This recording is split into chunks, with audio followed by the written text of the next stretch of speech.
Saya percaya tidak mungkin ada seseorang yang lupa apapun yang Tuhan telah kerjakan di dalam kehidupannya. Saya percaya ada sukacita yang tidak dapat tergantikan dengan apapun harta yang di dalam dunia. Cuma sayangnya, ketika ada orang yang tidak memahami tentang kehidupan kebangkitan yang dia akan janjikan, bahwa engkau akan hidup nanti yang akan datang, hidup kekekalan ini yang Tuhan janjikan, itu merupakan sebuah pengharapan. Amin. Hidup yang bukan seperti hidup ini, hidup yang lebih hidup lagi dari yang ada. Amin. Kalau kita sudah dipanggil pulang, hidup kita akan kita dapatkan hidup ketika kita mati. Tubuh kita akan, jantung kita berhenti. Dan siapapun kita manusia pasti kita mati. Dan kematian kita bukan, sekali lagi, kematian kita adalah bukan oleh karena maunya Tuhan Yesus. Tapi maunya kuasa maut, kuasa dosa itu sendiri. Maka itu saya heran. Ada orang-orang kecil, orang-orang yang tidak mengerti. Ketika anak bayi mati, aduh, ini nih malaikat surga, tidak ada dosa dia. Aduh, saya diam saja. Karena dosalah, maka dia pasti mati. Kalau dia tidak ada dosa karena dia malaikat kecil, berarti dia tidak mati. Betul tidak? Upah dosa ialah apa? Maut. Tuhan tidak merancangkan untuk engkau mati.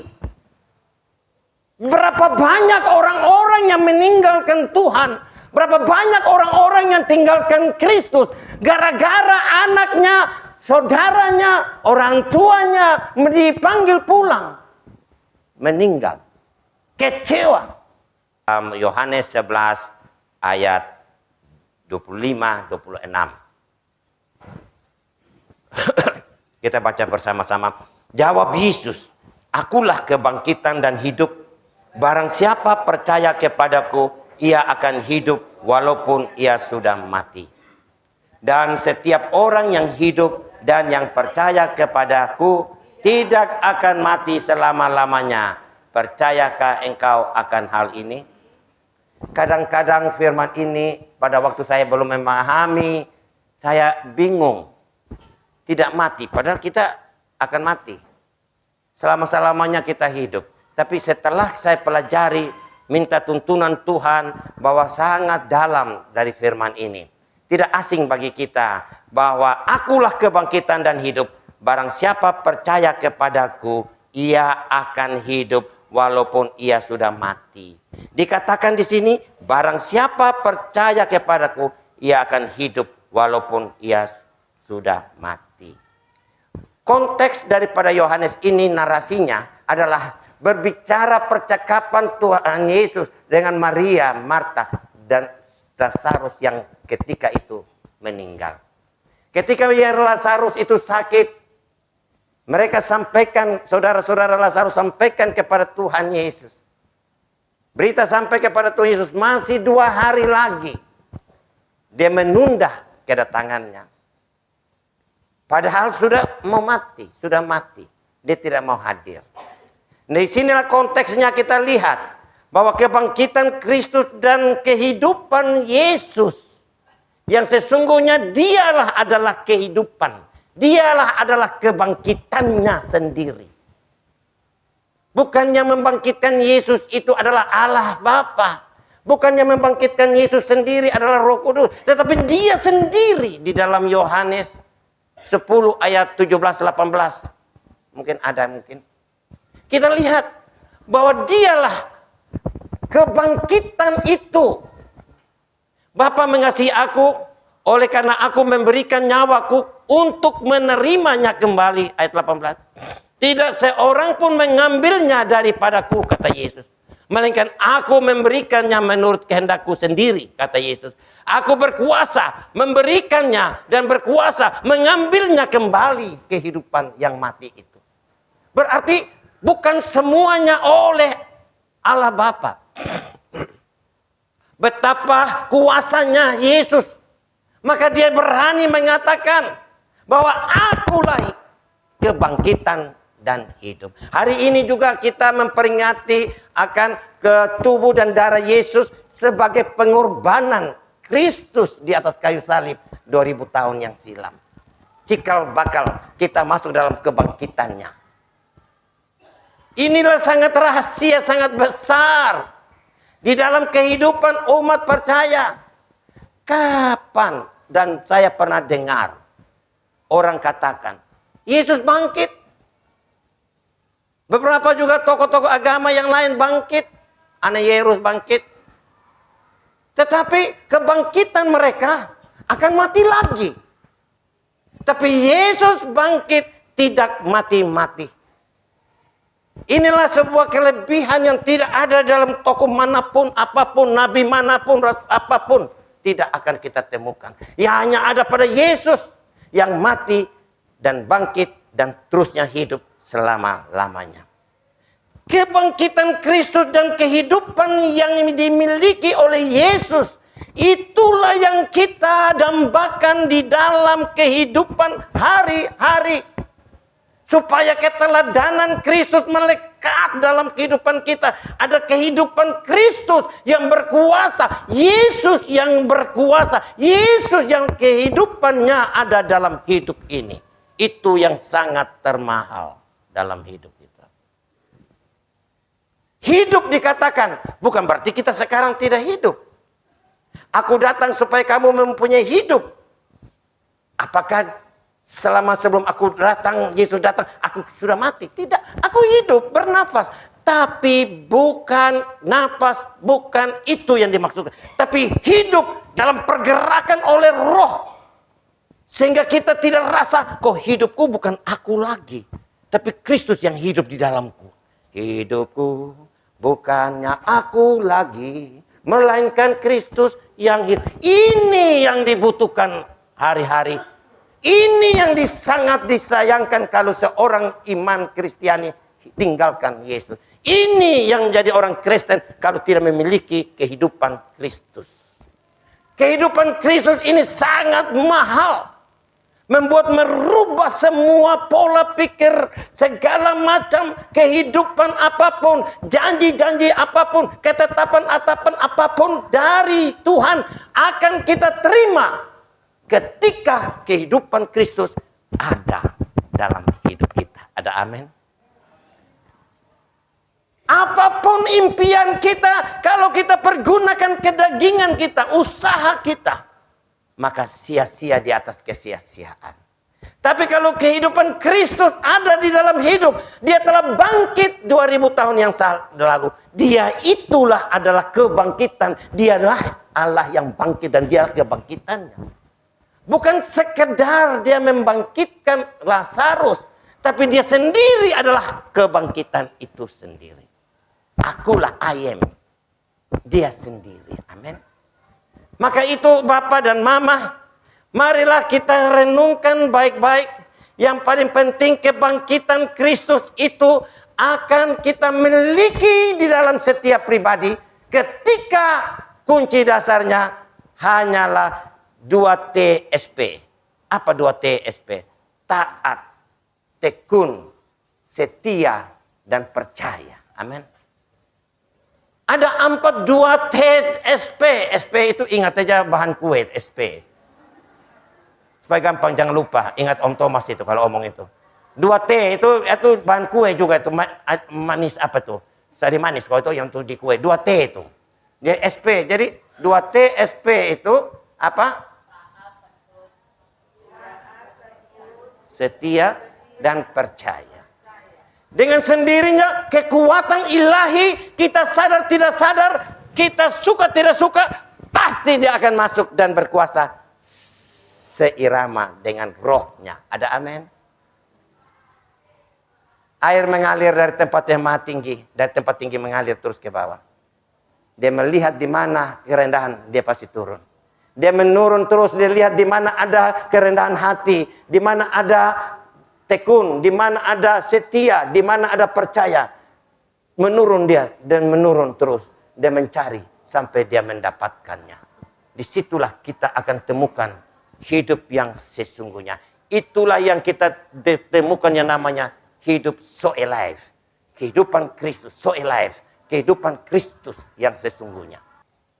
Berapa banyak? Cuma diam-diam saya malu kalau bilang saya tidak percaya Yesus. Saya marah Yesus.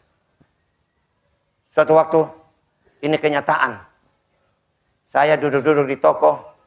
Tiba-tiba ada datang satu anak muda. Suruhannya beli pasir 1 pickup. Mau beli katanya. Dia bilang, Bapak mau perbaiki kuburnya Om Martin. Om Martin siapa? Om Martin yang di Mall Lava itu. Om Martin yang biasa bawa kue. Yang mau bawa kue itu biasa, itu meninggal. 5 tahun yang silam, ingat baik-baik. Anaknya laki-laki yang begini, satu-satunya anak laki-laki. Gagah setiap kali datang toko saya musik. Ramas-ramas dia, saya senang sekali anaknya.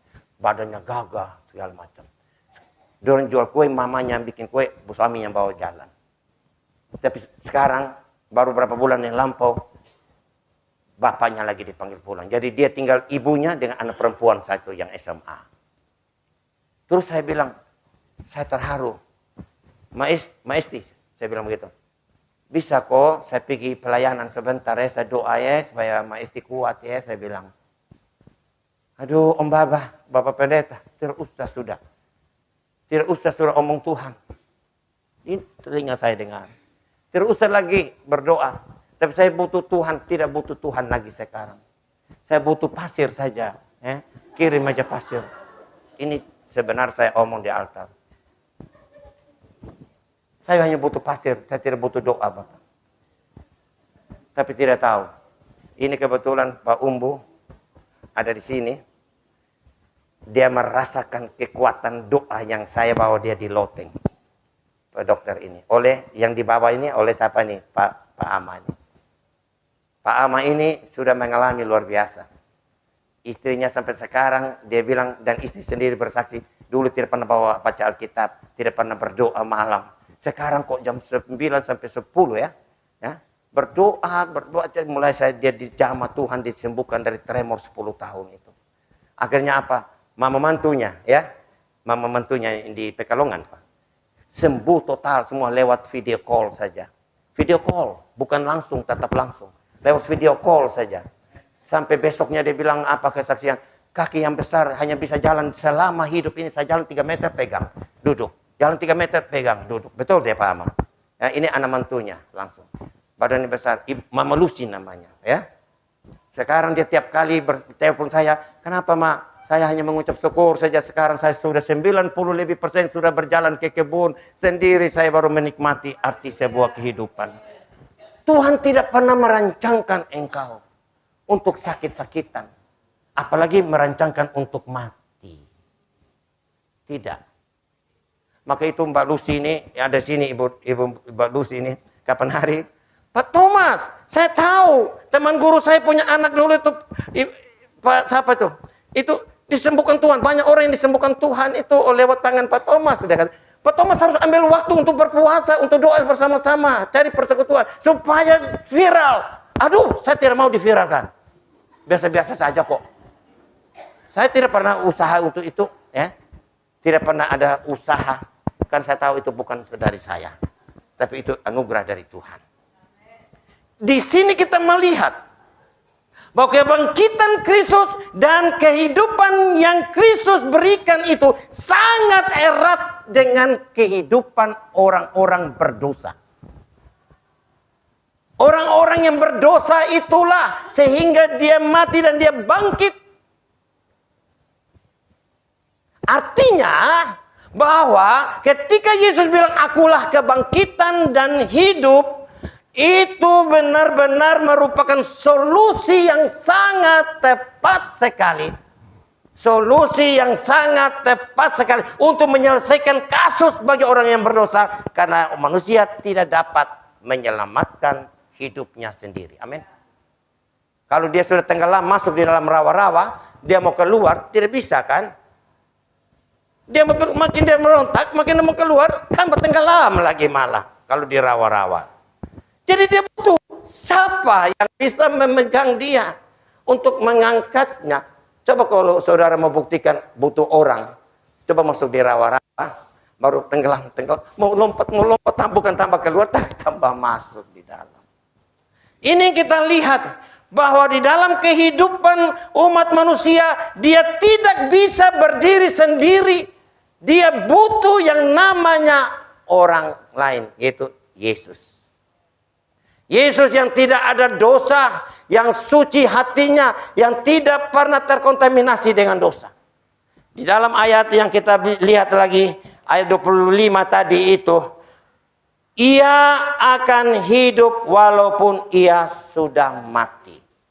Oh, ia akan hidup walaupun ia sudah mati. Secara logis, daging tidak bisa kita memahami, mengerti. Masa orang yang hidup, masa orang yang mati, ia akan hidup walaupun ia sudah mati. Di sini kita melihat walaupun sudah mati. Mati di sini adalah yang dimaksudkan adalah manusia, tubuh kita terbatas. Tubuh kita termakan usia kropos. Usia. Tubuh kita lama-lama jantung kita akan stop. Amin. Kalau pada waktu engkau jatuh, napas hidupmu habis, terhenti. Jantung kamu, saudara dan bapak mama semua stop. Saat itu juga rohmu, mata rohmu terbuka, sedang menatap muka dengan muka kepada Yesus. Amin. Sehingga di dalam pertama Tesalonika 4 ayat 14. Coba. Karena jikalau kita percaya bahwa Yesus telah mati dan telah bangkit, maka kita percaya juga bahwa mereka yang telah meninggal dalam Yesus akan dikumpulkan Allah bersama-sama dengan Dia. Saat itu waktu kita mati, saat itu jantung kita stop. Memang ini khotbah ini untuk orang mati, bukan khotbah di gereja sebenarnya. Tapi ini penting sekali di gereja. Dunia itu tidak punya kepastian. Tapi yang punya kepastian itu mati. Amin. Orang-orang di dalam dunia tidak punya kepastian. Semua janji bisa menggok-menggok, bisa apa semua. Tetapi yang tidak bisa mungkir itu mati. Maka itu, kematian itu sudah pasti di depan mata kita. Amin. Tetapi kita punya pengharapan bahwa ketika kita putus jantung, napas kita berhenti, saat itu roh kita terbuka mata. Saat detik itu kita berjumpa muka dengan muka kepada Bapa di sorga. Karena Dia kumpulkan kita. Karena Dia mengasihi Tuhan. Jangan kita melihat Dia mengasihi kita manusia dengan kasihnya. Dia mengasihi kita, Dia mengajar kita dengan kasihnya. Dia melimpahi kita dengan kemurahan dan kesetiaannya. Wow, kesetiaannya, kemurahannya. Dia mengajar kita dengan kasihnya. Kadang-kadang Dia mengajar kita. Kadang-kadang Dia mengajar kita ketika kita jatuh dalam dosa. Ketika kita jatuh ke dalam dosa, kita yang sudah percaya Yesus jatuh dalam dosa. Jangan engkau kecil hati. 2 minggu lalu saya masih khotbah di sini. 2 minggu lalu ya, mengenai dosa itu. Jangan kita kecil hati. Oh, saya sudah jatuh. Saya tidak mau ikut lagi perjamuan. Katanya kalau kita minum perjamuan kita berdosa, kena kutuk katanya. Wow, kau mengkhianati kematian Kristus, penyaliban Kristus di atas kayu salib. Karena engkau berdosa maka Dia mati. Kita manusia tidak pernah ada yang luput dari dosa. Ketika kita orang-orang yang sudah percaya Yesus jatuh ke dalam dosa, itu kita terganggu persekutuan sesaat itu. Percaya, rasakan, alami, hati tertuduh. Karena Roh Kudus itu tidak pernah membiarkan engkau jatuh. Dia mengganggu terus. Ketenanganmu tidak ada. Saya sudah jatuh, saya sudah perselingkuhan, saya sudah jatuh dengan perempuan itu, saya sudah jatuh dengan ini, korupsi ini. Saya rasa lihat nih satpam, saya sudah ketakutan, lihat ini semua ketakutan. Ketakutan itu di luar Kristus. Ketika engkau di dalam persekutuan dengan Tuhan, engkau sudah percaya Tuhan. Ketika itu engkau jatuh. Dengan engkau tidak sadar, engkau melakukan kejahatan. Engkau terganggu saja sementara persekutuan itu. Contoh, ketika saya mau pergi pesta. Baju saya bersih, putih, gagah. Mau keluar dari kamar, mau pergi pesta. Datang cucu saya baru keluar dari kolam ikan. Kotor kan. Pap, Kung, mari peluk saya, Kung, sayang. Hey, stop, jauh. Jangan engkau dekat, jangan dekat. Ini namanya persekutuan dijauhkan sementara.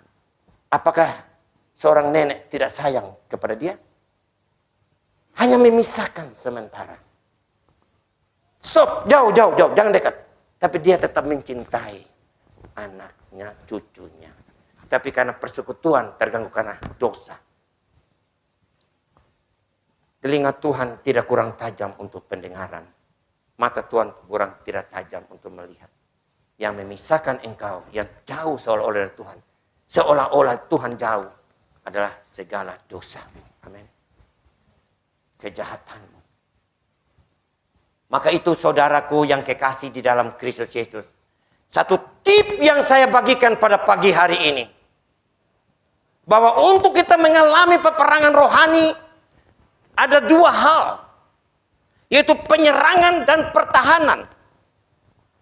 Yaitu apa yang kita butuh untuk kita melakukan pertahanan dan penyerangan. Kedua-dua kalau kita sudah miliki pasti kita kuat. Apa itu? Doa, pujian, dan penyembahan. Amin. Doa, pujian, dan penyembahan itu yang kita harus angkat di dalam kehidupan rumah. Kemarin saya doa penyembahan. Saya tidak sadar setengah jam. Tapi saya punya kerinduan. Hanya satu yang saya menyanyi. Saat ku menyembahmu, rohmu bekerja. Mari kita nyanyikan itu. Saat ku memujimu, Kau bertatap di atas pujian. Ku angkat hatiku, ku pandang kekudusan-Mu. Saat ku sembah, ku puji-Mu, ku rasakan kehadiran-Mu Tuhan. Saat ini, saat indah, ku memuji dan menyembah hadirat-Mu. Ku rasakan saat ku sembah Kau. Saat ini ku memuji dan menyembah hadirat-Mu. Ku rasakan saat ku sembah Kau. Hadirat-Mu ku rasakan saat ini.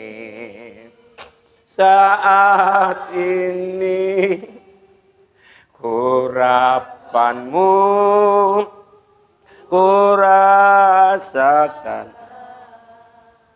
saat aku menyembah Kau Tuhan.